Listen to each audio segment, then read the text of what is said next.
Good afternoon and welcome everyone. We hope you had a good lunch break. Now let's continue with the ASEAN Future of Work program for the day. The next discussion that we have that it focuses around making lifelong learning and reskilling work for all. And with us this exciting afternoon, we have four wonderful speakers. We have Carolyn Chin-Parry, who's the Managing Director and Digital Innovation Leader from PwC Singapore. We have Dr. Anwar Sanusi, Secretary General, Ministry of Manpower from Indonesia. We have Phyllis Lim, Deputy Director for UK Centre NTUC Singapore. And lastly, we have Daryl Neo, who's the Corporate Planning and Strategy Manager from Omni-Plus System Limited.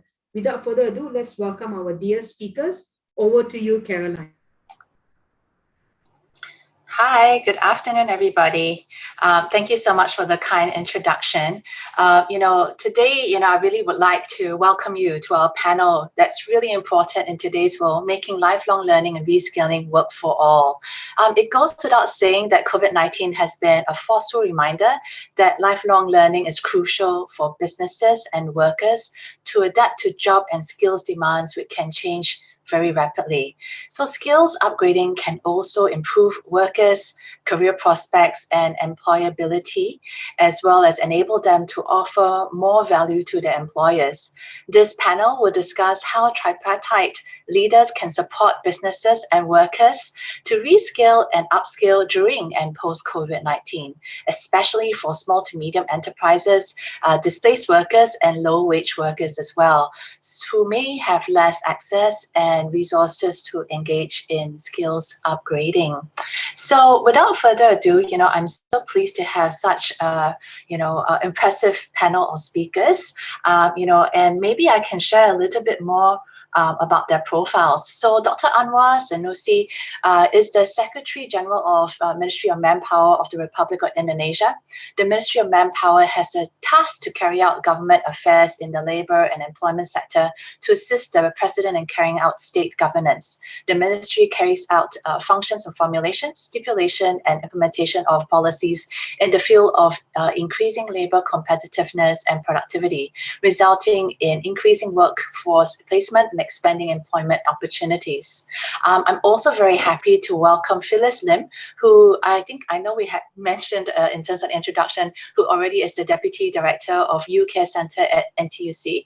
However, just to give you a bit more snippet into what she does, so besides advocating for the interests of lower wage workers in wages, welfare, and work prospects through the progressive wage model, UCC also renders financial assistance and employment-related advisory to workers.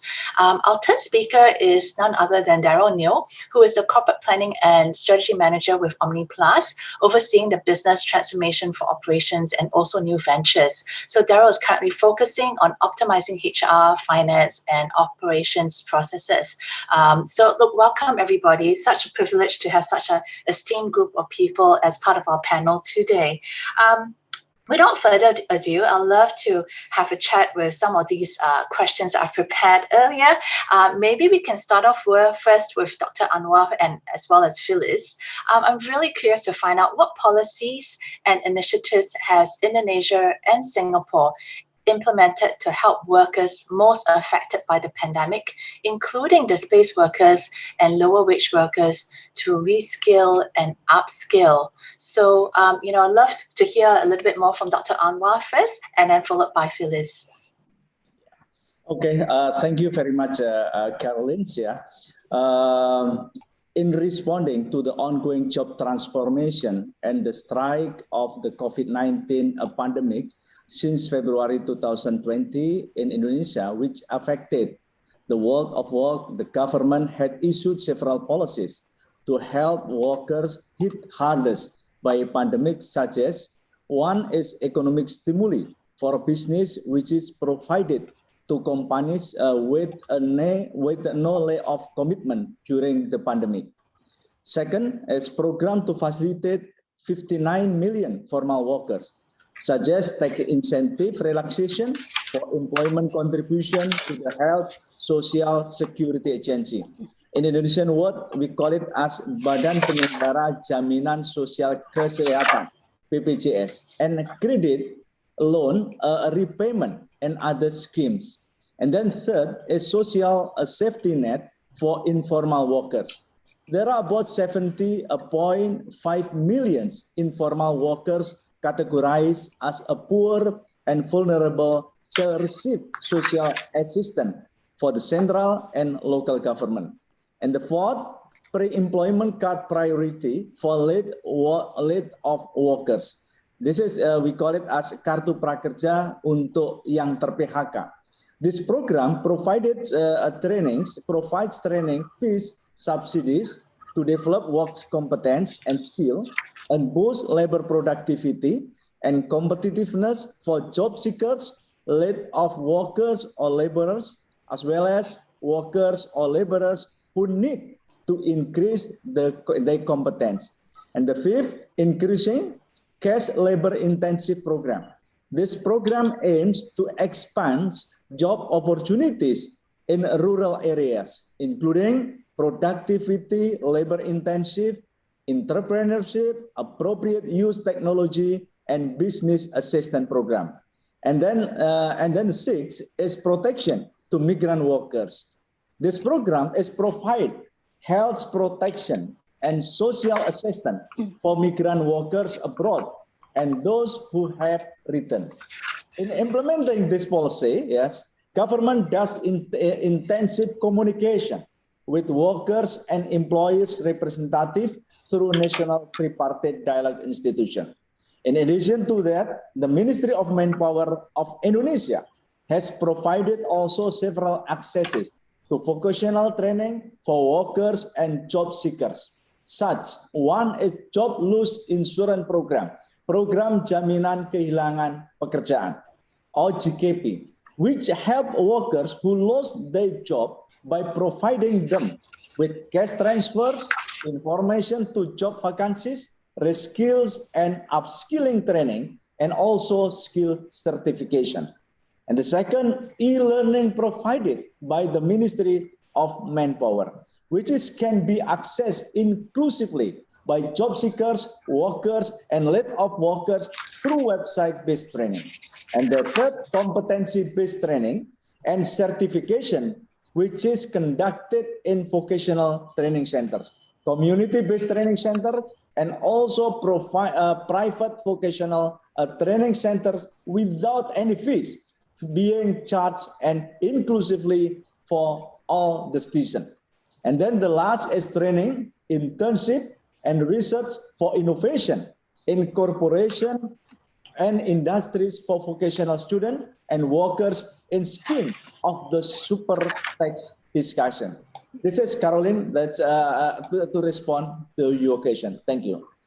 Thank you so much, Dr. Anwar. How about you, Phyllis? What has been happening in Singapore in terms of policy and initiative implementation to help displaced workers as well as low-wage workers to upskill as well as reskill? Okay, thanks, Carolyn, and good afternoon to everyone. Well, back in Singapore, I think COVID-19 certainly has caused major impact and disruptions to many of our businesses, particularly for many of these businesses in providing frontline service. So take, for example, in the cleaning sector, which is one of the areas that we look after, where predominantly do have a larger group of rank and file workers in the front line. So while many of us are able to, say, work from home, but these frontline workers have to in the front line, and particularly in the example, intensify in terms of frequency, the intensity in disinfection, higher cleaning requirements, and all this is because brought on by the COVID situation. So while they go around doing their work, I think businesses are impacted, workers are affected, but with the progressive wage model that in NTUC Singapore has introduced, it is a tripartite initiative where we work together with both employers, government agencies, as well as within the labour movement, the unions, to ensure that our workers will continue to embrace upskilling, reskilling, and to stay relevant. So in NTUC, we actually have this vision that workers need to transform and also ride the wave of industry transformation and be a worker 4.0. So worker 4.0, what we mean is that the worker has to continue to stay relevant in their work, upskill and embrace new ways of, be ready with new ways of working methods, as well as to be resilient. So as part of a progressive wage model framework, PWM, it is a framework that comprises 4 ladders. Particularly, there's a skills ladder. So to help workers to upskill, because within the wage ladder, we believe that wage ladder and skills ladder needs to go in tandem, hand in hand. And to support the upskilling of workers under our skills requirement, under this mandatory progressive wage model for the cleaning sector, is a condition under a cleaning licensing regime. So all employers need to ensure their workers must be able to attain certain level of training. So these training are mandated. Therefore, this is one way that we ensure our workers are trained and they can continue to upskill. And to support this training, there is a development under our industry transformation map, a skills framework. This is also developed in consultation with tripartite partners. Again, this actually is a framework that looks into identify specific core competencies, skills that the workers must have. So that helps employers to identify training gaps, to ensure the worker can continue to contribute to the business. Another thing that in NTUC Singapore that we are doing is to partner with many of our companies to form what we call a company training committee, CTC. And since the formation of this company training committee, it allows us to work closely with the business leaders or the management in companies to look at how to drive business transformation, so that in tandem with manpower transformation, this goes hand in hand. And we use a tool called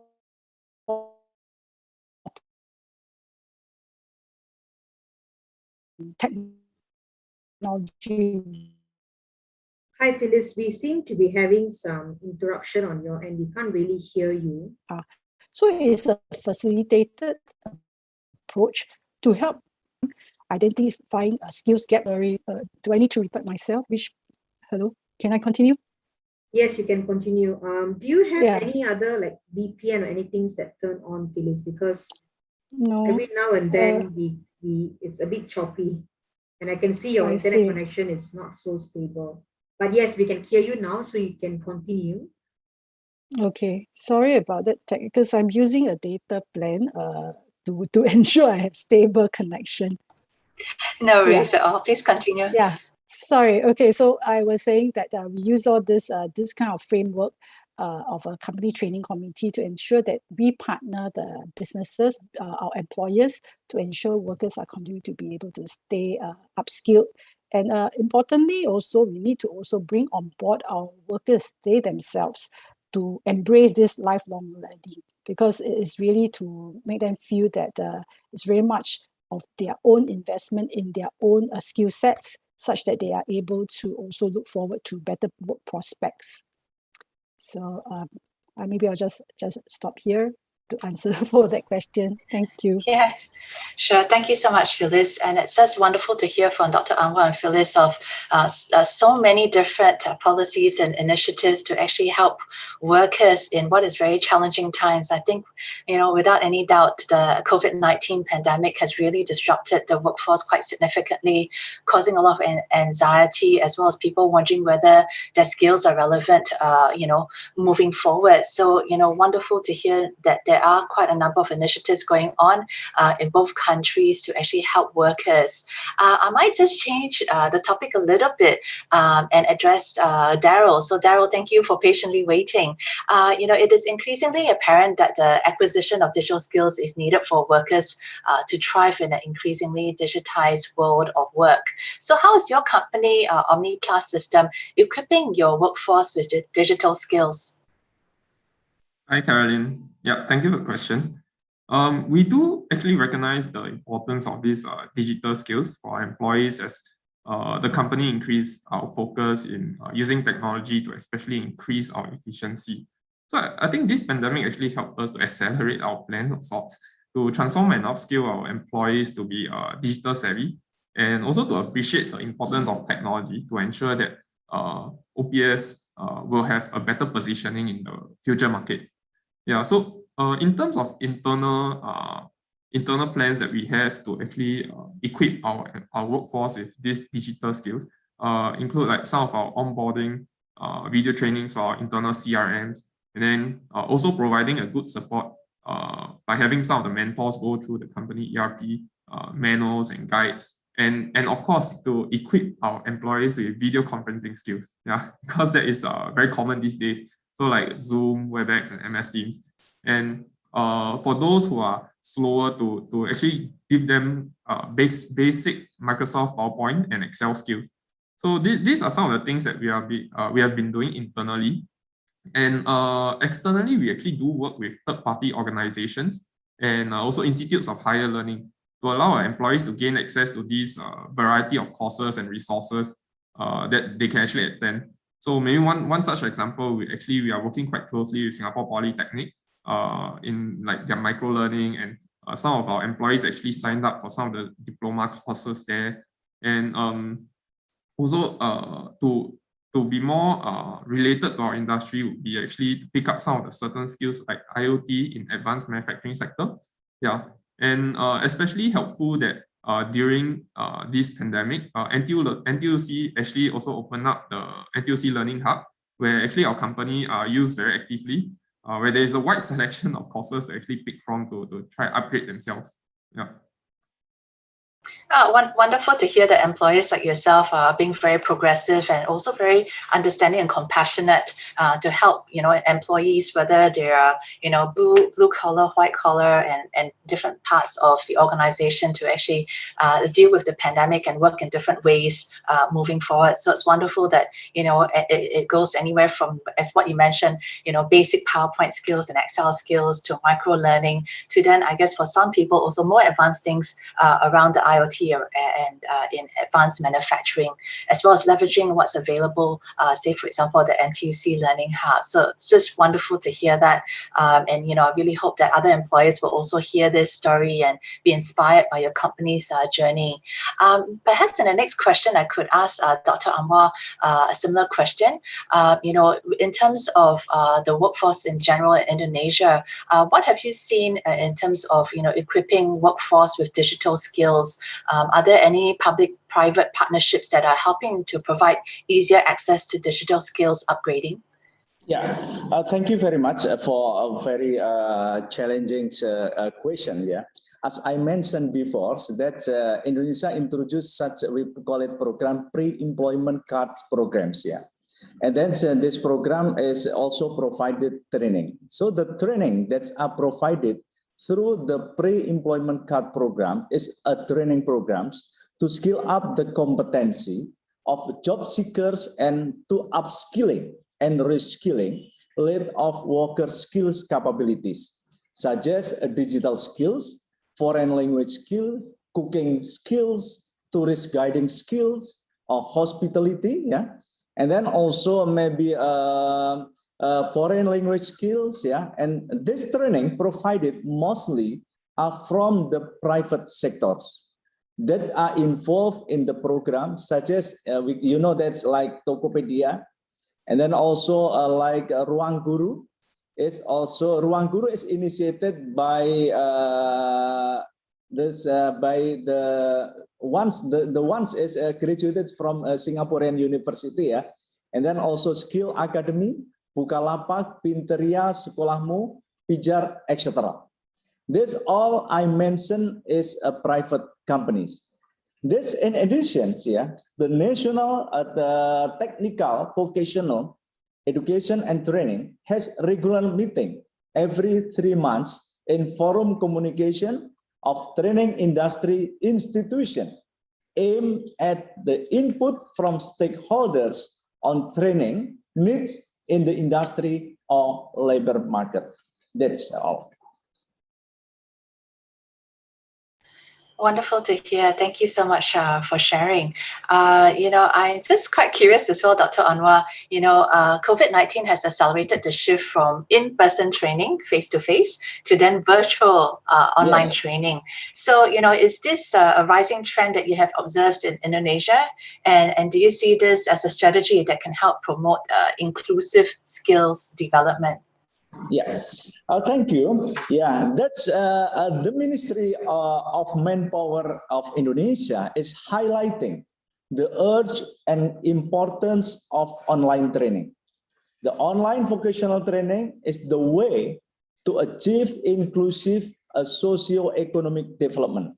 Through online trainings, learners navigate on their own according to their needs and circumstances. Independent learning is the key to lifelong learning. So Thank you. Yeah, I think also, as what Daryl had mentioned earlier, there are also some video-based learning as well. Daryl, can you share a little bit more about some of the, experiences that your team has had with, online learning? Yeah. So actually for this online learning, right, definitely the biggest problem that we faced was getting the employees to actually get on the platform. Yeah, because generally our workforce is about 70% of them above 40, and I guess they are not as tech savvy as the younger generation. So the huge part of our initial effort was actually to get them to start using the system. Yeah. So on the back end side, we also have to make sure that this system is robust enough for our employees. So actually on our first day when we decide to go 100% work from home and then start to do all the virtual operations, we actually faced a sort of like a breakdown because our server couldn't handle it. Yeah, but luckily we did plan for that. So we actually got the team to upgrade our hardware and then to get the system back online. Yeah, so I think that is just one part. And then the other one is actually to reduce the resistance to adopting the use of this technology as well. So our HR team is actually very important because they are the central place where they actually push out information company-wide. So how we started off was actually to start small by first uploading some of the important company news and maybe some of the town hall documents onto our intranet portal. This is actually where we house all our virtual learning tools like Moodle and stuff. So and then we actually email our employees to notify them of this portal access and get them to access the portal to start using it slowly. Yeah, so to cultivate the habit of trying to log on to the portal periodically to look for some of these important documents and updates. So I guess it proved quite helpful when we need to disseminate information when majority of the employees are actually working from home. Yeah, so they actually also become more familiar with this portal and also start using some of the applications more. So actually this helped to pave the way forward for virtual learning. Thank you for that sharing. I think you raised a very important point that, in your workplace, a number of workers, quite a large number actually of workers are a little bit on the mature side and not digital natives as perhaps some of the younger generation. And I'm very mindful that these days, in any workforce, there's as many as 5 generations working all together. So, their ability to take on new skills, their attitudes and mindsets are also very different. And, it sounds like, while that transition does take a while for most companies, including yours, it's great to hear that people have transitioned well once they start getting used to things and also especially being upskilled the right way and feeling supported in that journey. So thank you for that sharing. So Phyllis, I would love to ask you this question. From a union's perspective, what are some of the key challenges faced by workers to update their skills and embark on lifelong learning? So how can workers and employers have open conversations to address these kind of challenges? Okay, thanks for that question. I think from NTUC side, what we've been advocating is really that the need to continue to upskill and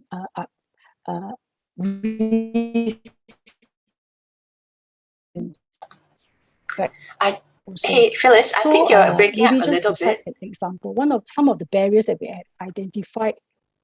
Okay, is it better now? Seems like my network is.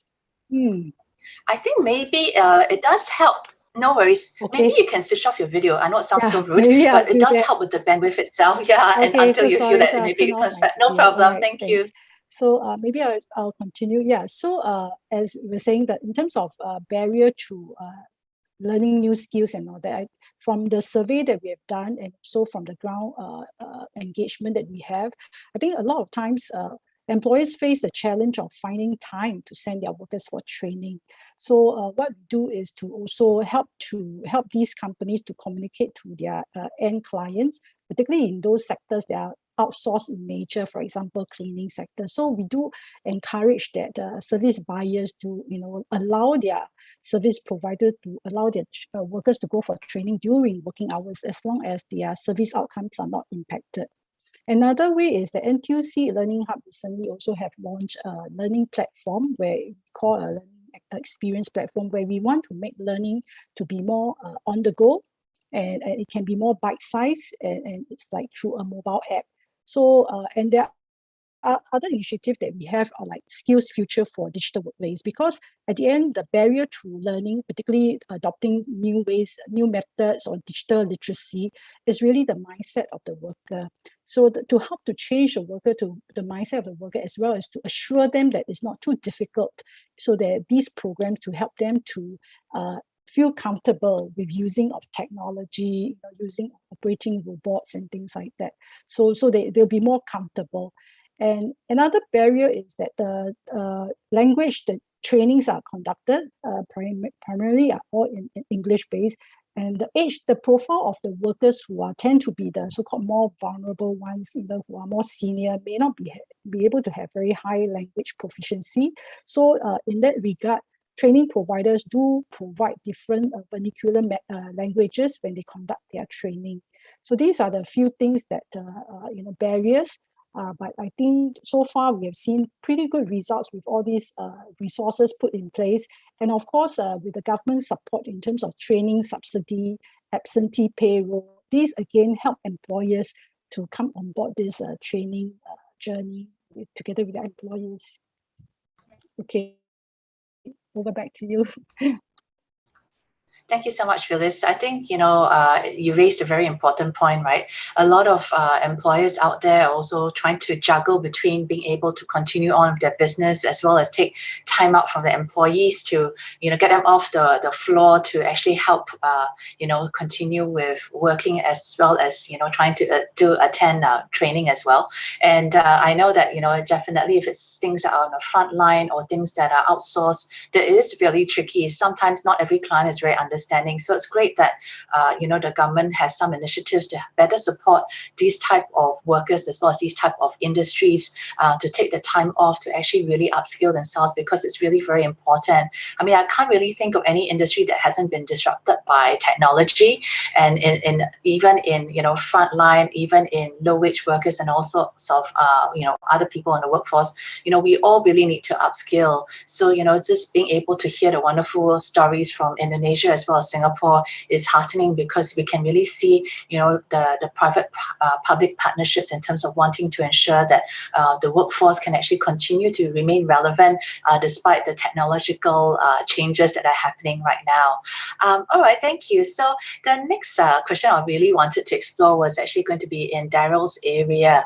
If you could pick one, what is the key lesson that your company has learned during the pandemic in relation to investing in skills upgrading for your workers? What has Omni-Plus system been doing to maintain a culture of lifelong learning? Because this is very much front and center to many organizations and a lot of people who are in charge of learning and development, as well as HR, trying to figure out, gee, what can I do to actually instill a culture of lifelong learning, because this is something that's really key for all of us to remain relevant in the years to come. Yeah, thank you very much. So actually, I think one of the most good example actually will actually be to push this down from like a management point of view.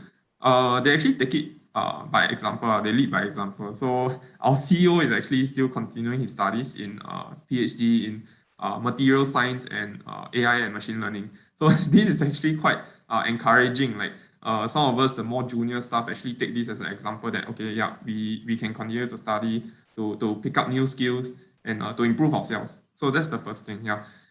Actually, we do also see these pandemics as a form of opportunity to actually invest in skills upgrading for our employees. Why so is because we do see business activity slow down during this period because of uncertainty in the market, because of the lockdown, various reasons. Yeah, so the company objective here is actually to keep everyone occupied and to keep everyone in the company. Yeah, so we actually receive a lot of support from the government as well in terms of monetary and non-monetary, for example, the job support scheme, some of the COVID-19 recovery grants, and also some of the plans put in place to help facilitate some of the business meetings to actually keep the economy going.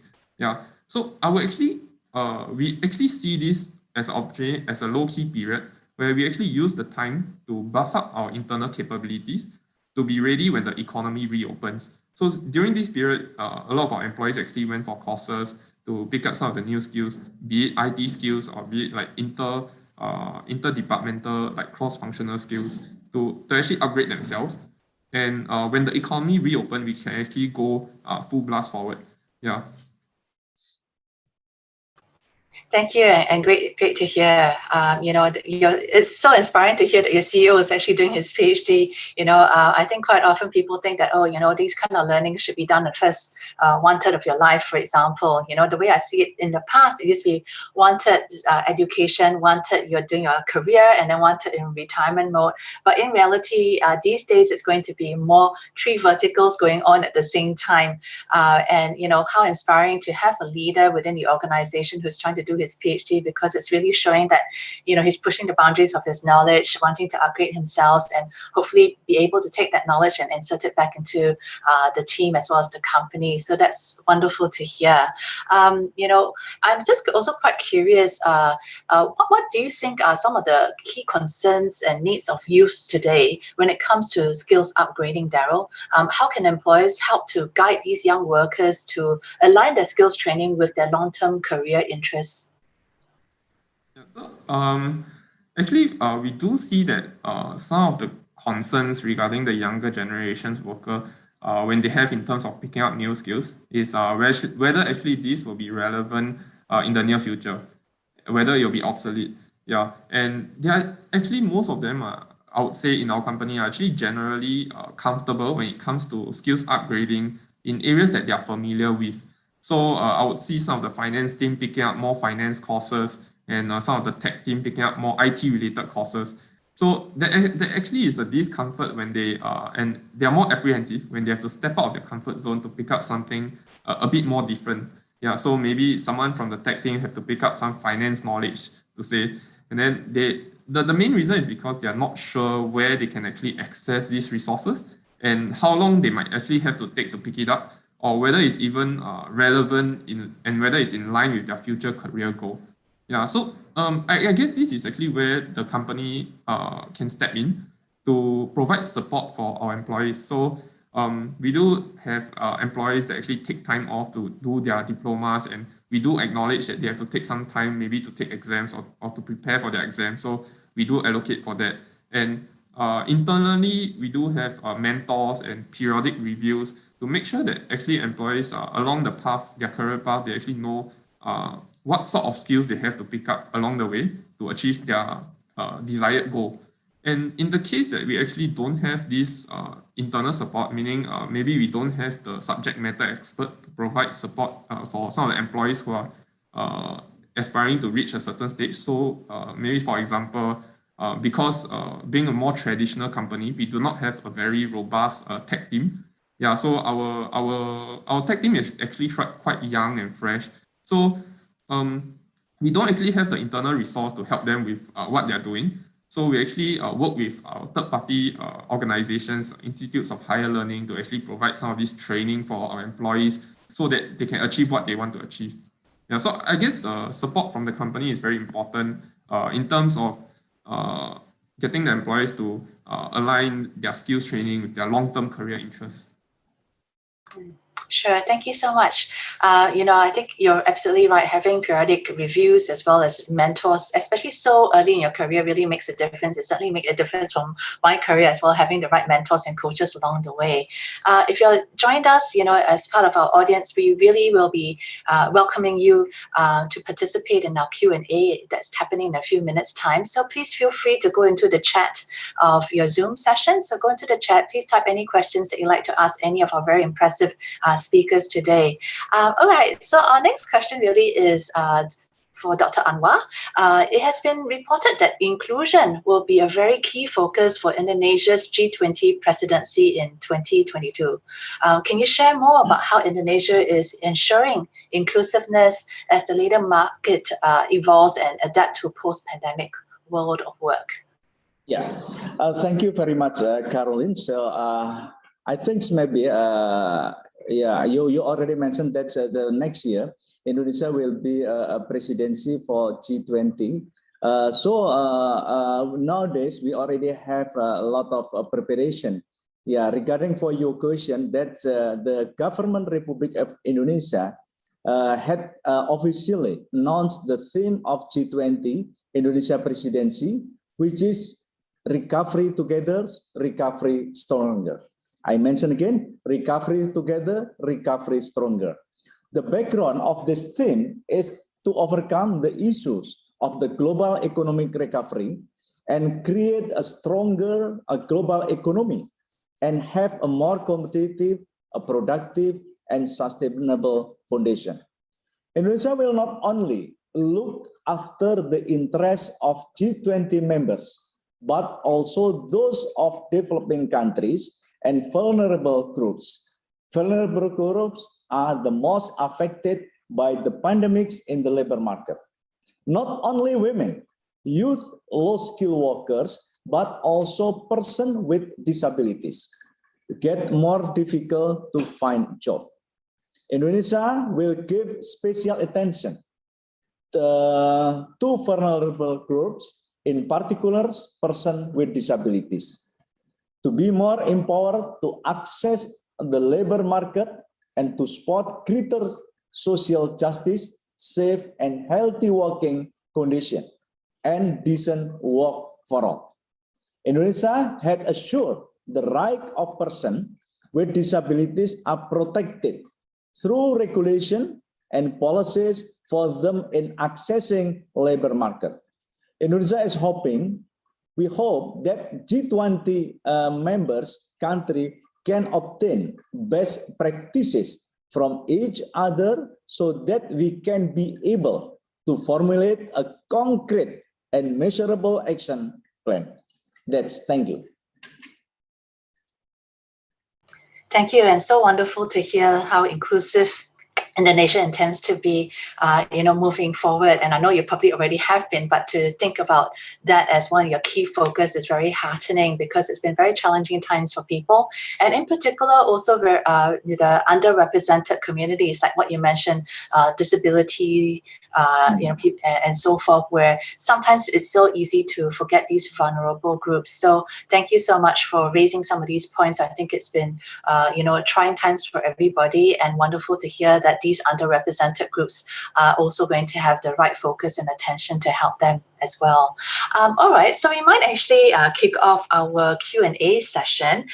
So let me read out some questions for our panel speakers. Okay, so perhaps the first question I can address to Phyllis, as well as maybe Phyllis, you can start first, and then Dr. Anwar, you can continue. I know we talked a little bit about this, but maybe they wanted a further elaboration. So the question is, how can private-public partnerships support the lifelong learning agenda? So what can private organizations as well as government organizations do together to really help promote and support lifelong learning?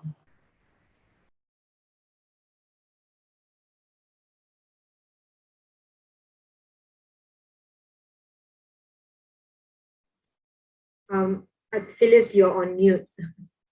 Sorry, is this question directed at me? Okay, maybe I can give it a shot.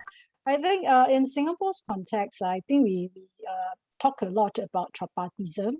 So I take it that public-private partnership in some way it's like what we do in Singapore, where we do a lot of tripartite consultation, because we want to see that whatever outcome we try to achieve for our workers, it must be also sustainable for the businesses and the employers. So a lot of discussions in many aspects of that has relevance to the labor movement. We will have some form of tripartite committee of sorts, so that we bring together all the various stakeholders to really discuss any kind of topic, whether it's about re-employment, it's about raising wages for our lower wage workers. So we do form this kind of tripartite committees, so that views and perspective from all stakeholders are represented, and then collectively we can then own a solution or a recommendation or approach to really uplift the overall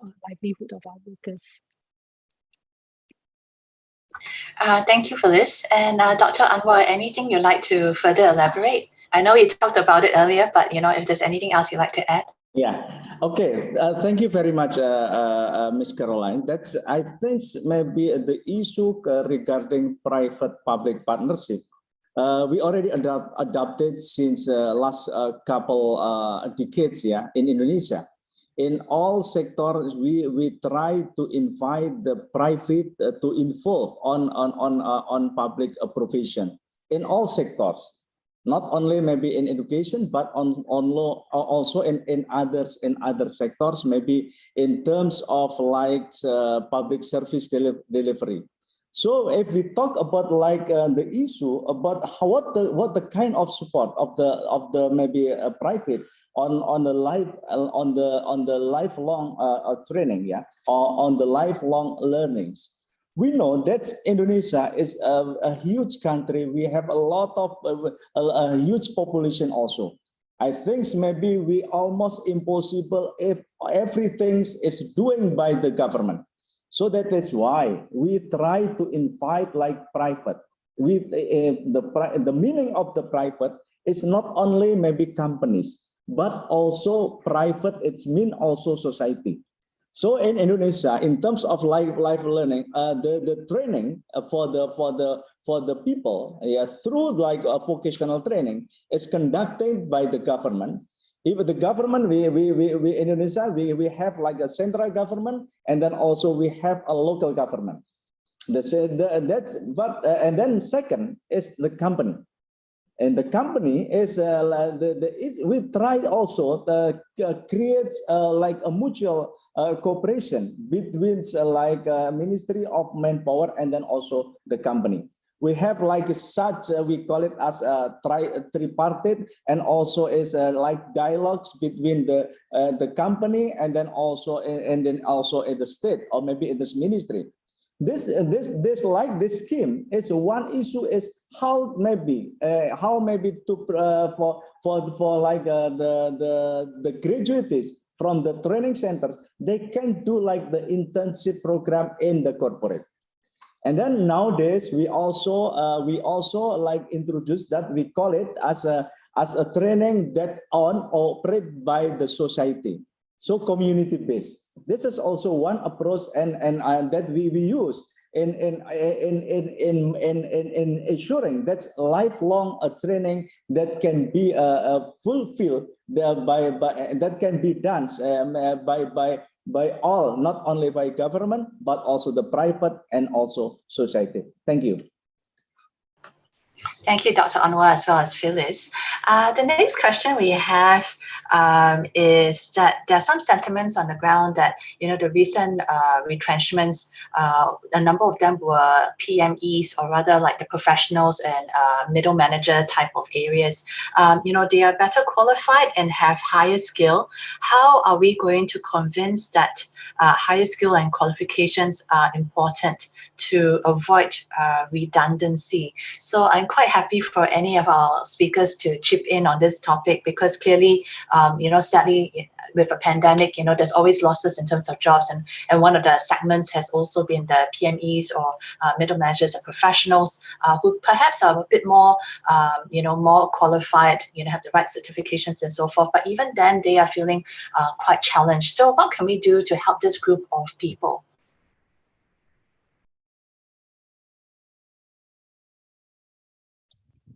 Maybe let me attempt that. Back in Singapore, where I think we do have an agency called Workforce Singapore as well as Skills Future Singapore. These are two government agencies to continue to work closely with the industry to look at how we can transform. So we do have many programs like job redesign, because many of our PMATs, professional managers and executives or technicians, these are the people with a slightly higher, maybe higher educational level, but it doesn't mean that they are also not exposed to redundancy, right? So we do introduce programs such as professional conversion program.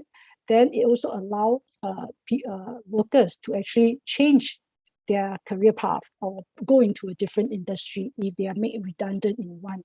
So we try to also help them to equip them with new skill sets and do placement so that they can continue to be employed, and then maybe take on, go into a new sector and learn the skill sets. So we do have programs like place and train, where we actually place a worker with a company that already hired them, then with the government support to help them to, as they undergo training, this training are heavily subsidized, and then after, once they finish the training, then they can continue to work in the company who's on this program.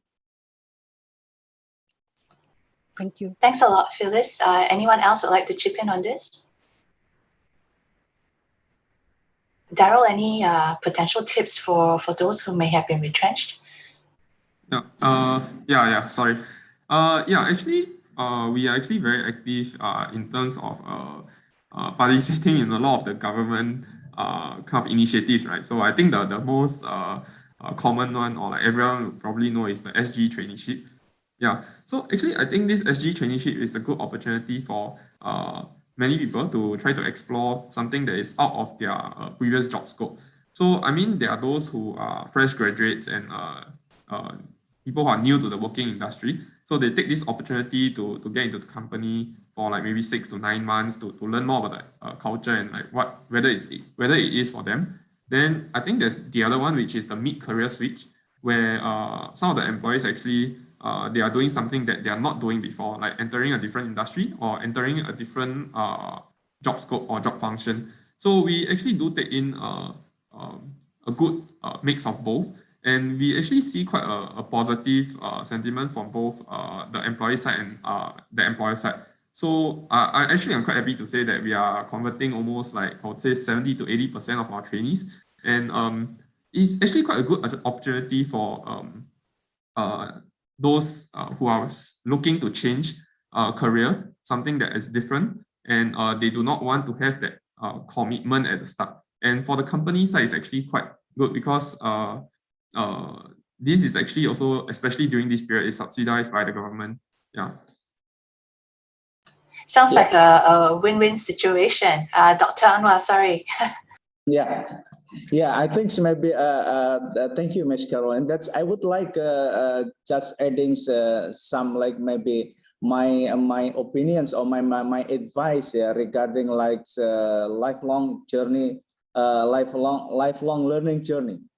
I think maybe almost us agree that it is important to identify the personal interests and goals. Now, following that, maybe we could find what our interests or maybe goals. Yeah, in this, I think nowadays in this era of digitalization and online learning, there are so many opportunities of training that we can participate. There are so many resources of knowledge that we can access. So we may identify how we would like to get involved and the resource we had to involve. Indonesia, and I also believe that in Singapore, the government already provide a lot of opportunity for the citizen to get or participate in trainings. Lifelong learning implies the adoption of all individuals to keep maintaining, upgrading, and expanding their skills regarding the changings of landscape, especially for the labor market. So that we need to always improve our skill and try to adapt with the changing world of work. Besides that, lifelong learning processing is relying heavily on previous knowledge, information, and experience that we have. Thank you. Thank you so much, Dr. Anwar. There actually is a question directed for you by one of the audience members. So I might just take a moment to read out the question for you, Dr. Anwar. Is there any learning program outside Prakarja Card, especially for HR leaders to enhance their capabilities, especially in the digital era? So really thinking about outside this initiative, what other ideas do you have for HR leaders to improve their capabilities in light of the digital world? What the card is meant? Is it pre-employment cards? Sorry. I'm just trying to read it out. I'm not sure if I pronounced it correctly. It's called the Prakarja Card. Did I read it correctly? I pronounced it correctly. so outside of this training program, is there other avenues for HR leaders to explore increasing their skill sets in the digital era? Yeah, maybe I'm sorry. That's if I could maybe get the well of your question. That's I mentioned about like the training is it also can be get from a lot of things, a lot of access. One is through, like we call it as like I'm sorry, it's pre-employment card priority. So it's Kartu Prakerja. Yeah, that's one. There are a lot of training that are provided by that platform. So including also digitalization. So through this platform, I think maybe the audience, maybe you can also get what the kind of the training that you are really keen, that are you really maybe believe that by attending this such a training you will improve your capability. This is, I think, this training also is also not only for like for the newcomers. I think maybe just fresh graduate, but also for the one who let off from the job, who lose the job, they can also attending this this program. That's maybe Ms. Caroline. I hope that can answer this question. Thank you. Thank you so much. Yes, I think I may have misread and mispronounced the word. So thank you for clarifying it for me. So that's very helpful. All right, we have another question for Siu Ting Lim. And please feel free, any one of you, to help answer this question. How do you engage the employees for training who are mostly degree holders and have been working in the industry for years? They normally are less likely to engage in training and tend to use too busy as an excuse to not attend training. So what can we do to encourage these degree holders to attend more training and improve their skill sets moving forward? Maybe we can start with Phyllis and then move forward from there with Daryl and then Dr. Anwar. Sorry, I think I missed some parts of. Oh, no worries.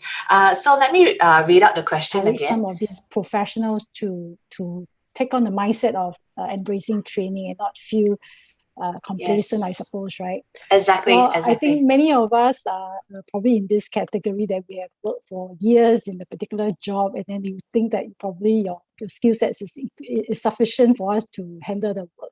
But I think importantly, through a lot of communications and publicity, to say that some jobs, even today, white collar jobs, can also so-called be obsolete in time to come with robotization, with the way things are evolving with digitalization. So we need to continue to help people to see that the job is no longer, may not be there in future. And new ways of working doesn't mean that you'll be displaced, but rather you need to start early, as soon as possible, and it has to be an ongoing, continuous process for you to continue to stay relevant. Which is why earlier on I mentioned about this Worker 4.0 vision that we have, because not only will businesses start to embrace technology and pivot towards a different way to conduct their businesses, workers themselves need to transform. So transforming by making sure that you can stay relevant and be resilient and be adaptable. So we actually have identified 3 core skill sets. 3 core skill sets in terms of adaptability, adaptive skills, your technical skills. So your domain knowledge, you need to continue to enhance that, as well as your technology skills. So technology includes digital literacy and things like that.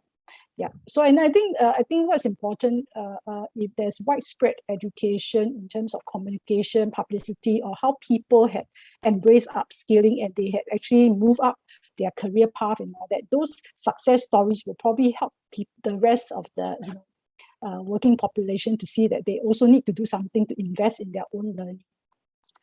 Okay, thank you. That's all I have to say. Thank you. I'm actually very mindful of time at the moment. We're coming up to close to the hour. Daryl, any parting words about helping these kind of professionals, degree holders, to feel encouraged to do some lifelong learning and improve their skills? Yes. Yeah. So actually, I think that like in this area, HR leaders here can be actually an enabler to actually help to shake and shape workers across the job functions, to look beyond the current market needs in terms of their job scope, and study what are some of the trainings that will help these employers to actually unleash their potential and even cater for job rotations. So there are actually a lot of tools out there and support out there that can help the companies with this. So like, for example, some of the human capital diagnostic tools and the training needs analysis, which can actually help to identify what are some of the capabilities and hard skills which the employees are lacking now and should have according to what the company's mid-term to long-term plan is. Yeah, so this actually helps to reduce the risk of disruption and also indirectly equip our employees with a different set of skills in the different functions. So also by providing some of these employees ample opportunities to enable them to step up and take on leadership roles, it helps the company to also identify who are the next generation talent and leaders to help build succession planning. And it's also a crucial part in building a career development roadmap in ensuring employees' retention. Yeah. Thank you so much, Daryl. I'm very mindful we're almost up for time already. So I'd like to just take a moment to really sincerely thank our friend in Indonesia, Dr. Anwar. Thank you so much for sharing with us such great insights about what Indonesia is doing these days in policy as well as implementation. And also Phyllis for giving us a spin on what's happening in the Singapore world where, looking at reskilling, making sure that even low-wage workers are being looked after, as well as the wider workforce. And thanks, Daryl, for giving us a different perspective from the employer's viewpoint, what you're doing actually on the ground to help your different generations in the workforce to actually upskill and make sure that there is going to be lifelong learning involved. So on that note, I'd just like to say thank you so much, everybody, for such an engaging session. I really enjoyed myself, and was wonderful to hear many different perspectives. And then at the same time, also really want to thank our hosts as well. So over to you, Maya. Thanks for having us. Thank you so much, Caroline, Dr. Anwar, Phyllis, Thank you very much. Daryl. Thank you. Thank you so much. We definitely enjoyed the session, and we can definitely say that the attendees also thoroughly enjoyed the session with all of the incoming questions. It's pretty evident that everyone enjoyed all of your insights, and we are truly grateful for them. We hope you take care and stay safe. Dear attendees, so we have come to the end of this session, but the next session will be taking place in 15 minutes time from now. So it is the panel discussion around the future of work and a journey to 2022, and how can you go about understanding the trends that will impact how we work next year. And in order to watch the next session, please toggle over to the session page under conference agenda. And also please submit feedback on this session via the link provided in the chat box. So if you can just participate in the feedback form, we will truly appreciate it. Thank you, and we hope to see you in the session at 3 p.m. Thank you all, and dear speakers, thanks again for joining. Delighted to have you. Please take care and stay safe. Goodbye. Yeah,